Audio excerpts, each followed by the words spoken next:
are moving around. Their graves were up here. And so, why shouldn't their spirits move around?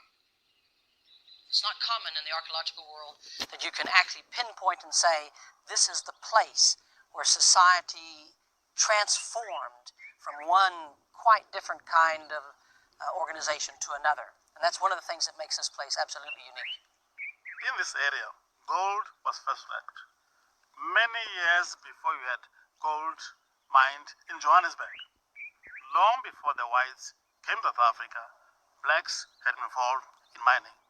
Mapungubwe is just one small monument, but a very important one in this cycle of questions on the heritage and ancestry and history of humanity, Homo sapiens. At mapungubwe, people carried over 10,000 tons of sand up difficult paths to level the hilltop for the king's residence. These are called spindle whorls. These are clay discs with a hole. Now what they would have done is to put them onto a stick, would have gone onto the end of it, and then there would have been a hook or something anyway that goes into the bowl of cotton. And by twirling this, it can be done by rolling it on your thigh like that, or you can do it like that with the weight on it, and that spinning motion helps pull the cotton out. That's why it's called a spindle whorl.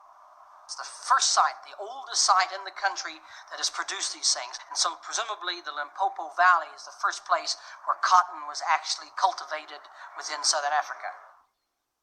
By about 200 AD, people began migrating south from the Great Lakes region. Some settled in the Limpopo Valley.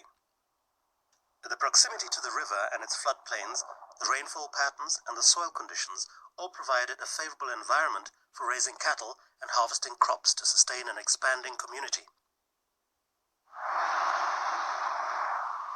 Towards the end of the first millennium, changes occurred that were ultimately responsible for the emergence of a new society at Schroeder and for the eventual rise of mapungubwe.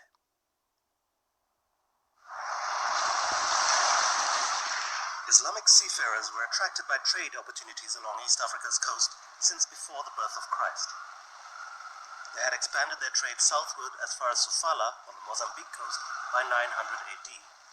Dhows laden with beads, cloth, and glazed pottery would leave Arabian, Persian, and Indian ports during their winter months, catching the monsoon winds which swept them southwest towards the African coast.